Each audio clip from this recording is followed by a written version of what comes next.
We go live to Westminster now, where the Conservative MP Steve Brine is joining us. Hi, Steve. Hello, Matt. Steve with no French problem. I know of. And I'm 48.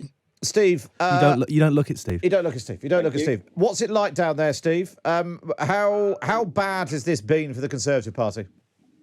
Well, answer your first question. It's chaos. We have that man with the loudspeaker back playing wacky racist tunes next to all of the media on College Green, and somebody shouting through a milk bottle using that as a loud hailer. So it feels a bit like the Brexit madness. How bad has it been for the Conservative Party? Yeah, bad, really bad. I think you know, and we've spoken before about this, that I am not exactly the Prime Minister's biggest fan, and so I'm not sorry that he is leaving. I'm glad that he has seen sense or been made to see sense. The key now is that the Conservative Party moves quickly, and the 22 committee, I believe, are meeting as we speak to see what that means in practice. The Prime Minister's tendered his resignation as the leader of the Conservative Party, not as Prime Minister, and it is now for the 22 in the first stage of this process to see how quickly we can move that along. How would you like this to pan out? Would you like to see Boris Johnson leave Downing Street today and install Dominic Raab as a caretaker? Would you like to see him stay, but a new leader installed before the summer recess? What would be your ideal timescale on all this? Look, I don't think he needs to leave today, but I think the prevailing view in the parliamentary party is, and this is gathering view, I would suggest, that the autumn is not sustainable.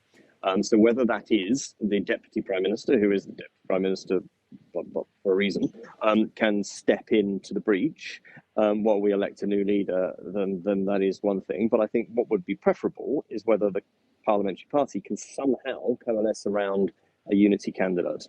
And I realise that I'm naive and that may be impossible given how many runners and riders there will be. But for instance, the party will be talking about the number of MPs that any candidate would need to get to be successfully nominated, which should hopefully sort the wheat from the chaff. And we will then see who's actually serious and who has a serious chance of commanding the parliamentary party. So what I'd like to see is us move very quickly. And of course, in the old days, the parliamentary party could have sorted this out next week.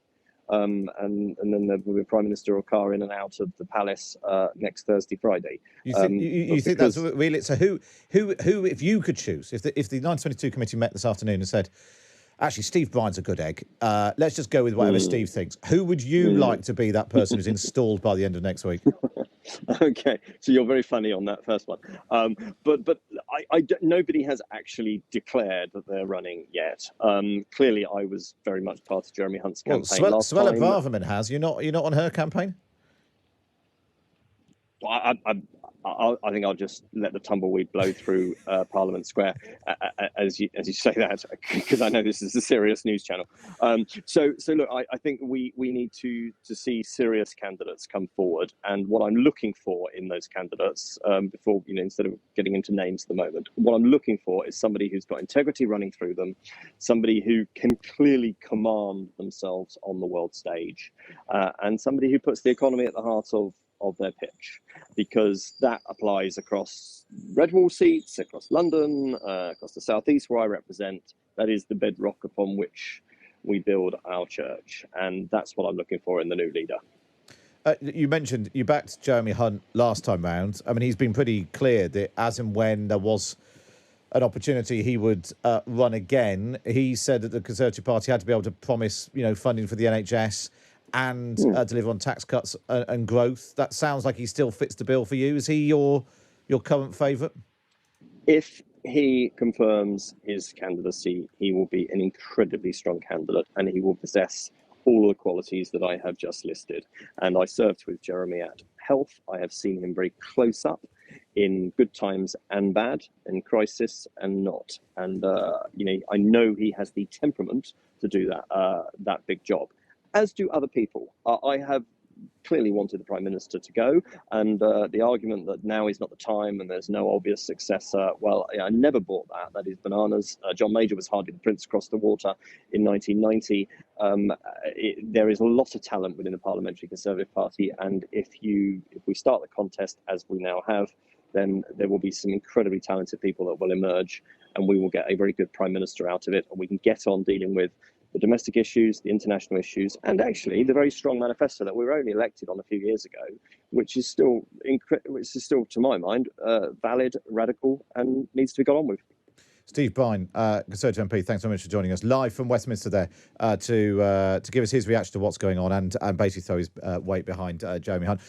Patrick Maguire's with me. Patrick Maguire, Red Box Editor. You've got some breaking news for us. Two updates. The first is that Robert Buckland, another minister who was sacked by Boris Johnson, he was sacked as Justice Secretary only a matter of months ago and has emerged as a voluble critic of the Prime Minister, is now the Wales Secretary.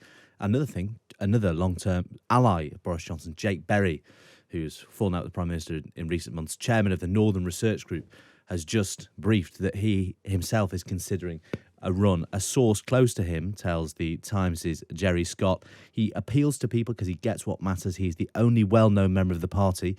Your definition of well-known may well vary, listeners, who has actually offered policy. So that is another contender in the already quite crowded field. Patrick Maguire, thank you for that. The updates on the Cabinet. We can now speak to John Whittingdale. He's been a long-serving Conservative MP and a minister over the years. Good morning, John. Good morning. Describe the mood of the Conservative Party right now. Bruised, shell-shocked, bewildered. I mean, I think that there is a certain amount of relief in that it's been apparent to all of us for at least the last 48 hours that the Prime Minister did have to step down, and the fact that he has now recognised that has at least meant that that question is settled.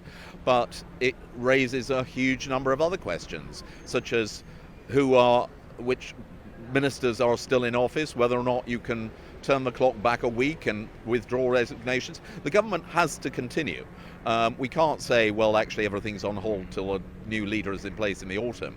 So we do need to decide very quickly, who is taking forward the country at a time when there are enormous challenges facing us. Who do you want to see replace Boris Johnson? Well, I don't even know who's standing to replace Boris we can have Johnson. I mean, come on, John. We can have a good guess. Rishi Sunak, Liz Truss, Nadeem Zahawi, Sajid Javid, Suella Braverman, Steve Baker, Jeremy Hunt, Tom Tugendhat. Any of those take your fancy? Well, and I've just been listening to, before you came to me, saying that Jake Berry's joined the field. I don't know, half the Conservative Parliamentary Party may side run. I can't give you an exclusive that I shall not be putting my name forward. Great. What I will want to do is... Yeah. What I will want to do is talk to all of the candidates and to discuss with them the direction in which the Conservative Party should go, and what they stand for. And I came into politics having worked for a leader who had a very clear vision, who had strong convictions, and I will want somebody in that mould. And just finally, John, you were there when Margaret Thatcher left Number 10. Are there parallels with that? How does it feel compared to that time?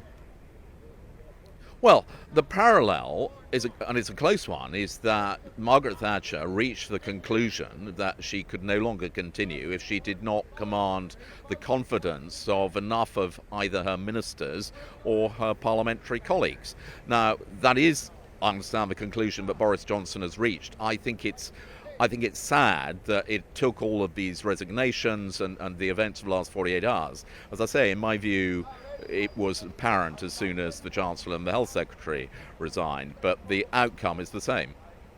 John Whittingdale, really good to speak to you. Thanks so much for joining us there live from College Green. So Henry's saying he's desperate to find a Conservative MP who thinks that Boris Johnson's plan will survive. Well, let's speak to one of them now. Steve Baker, Conservative MP, joins us. Steve, first of all, your reaction to Boris Johnson's statement? Well, I'm filled with sorrow about the whole set of events. I helped Boris Johnson become Prime Minister, helped him get an 80-seat majority. I wanted him to be a roaring success. So it's a very, very sad day. But I thought that was a statesmanlike speech. I'm glad he's made it. and we need to now muster all the good grace and civility we can as we get on with choosing a new leader. I have to say, Steve, your suggestion is a statesman-like speech is not shared by any of our listeners. Visibly embarrassing speech from someone who's supposedly a fine orator. Not 1 ounce of remorse. Don't you think he should have said sorry to you, to Conservative MPs, to Cabinet colleagues, to the country for what's gone on in recent weeks? Well, that is a very good point, and an apology would be welcome. But I want to be realistic about the situation we face. The absolute priority right now is political stability. If Boris Johnson can form a government and continue as a caretaker Prime Minister, then that is what he should do while we get on with the leadership contest. We can't have a rolling and developing crisis. We need to bring stability and have a leadership contest. And it's dead serious. That's what we should do. We shouldn't inflict a general election on people. We need to get on. But I hope you won't mind me saying that I remember that Boris Johnson saved this country from a constitutional crisis which very nearly tore apart our institutions. He saved us from being governed by Corbyn and McDonnell, which would have wrecked this country for generations. And he also took us out of the EU with a deal I believe we can be proud of. And those are huge, huge historic achievements compared to the alternatives. He did a great job in saving us. I don't want to be on your radio programme criticising that speech. I thought that was, in all the circumstances, perfectly an acceptable speech, as I say, a statesman-like speech. But any of us can only imagine what he's been through today. Let's move on then. Politics moves fast, Steve. Are you going to be the man to save the Conservative Party in the country from the mess that's unfolded this week? Is your hat firmly in the ring? Well, I have to think seriously about it, Matt, because, you've observed my work for 7 years. I've been often providing leadership to Conservative MPs, including sometimes up to a third of Tory MPs, whether it's been on Brexit, COVID, race relations or net zero. And people have seen that. And that's why Conservative home readers consistently put me in the top 10 for next Prime Minister and sometimes in the top 5. So I want to respect that. And I beat Jeremy Corbyn in the Con Home runoffs, and that's become a joke between us. But it's a real thing, and I should be respectful of both Jeremy and members and take seriously the prospect that people would like me to be Prime Minister. But I'm realistic. It's not very plausible to think that any backbencher with no cabinet experience could take the leadership while we're in power and become Prime Minister. But I need to reflect on it seriously over the next day. And when do you think the next Prime Minister should be installed? Do Tory MPs have to cancel the start of the summer recess so that the whittling can be done before the current date, by the current date that was supposed to be July the 22nd? Do you think that that needs to be rethought? Not at all. It's absolutely not necessary. 2 weeks is plenty of time to vote and vote again until we get down to 2 candidates. My expectation is that Sir Graham Brady will arrange that. That is a job for the 1922 and its executive. They count the votes, they arrange the election. So I expect Graham will arrange that so that we get down to 2 candidates as we go into summer recess.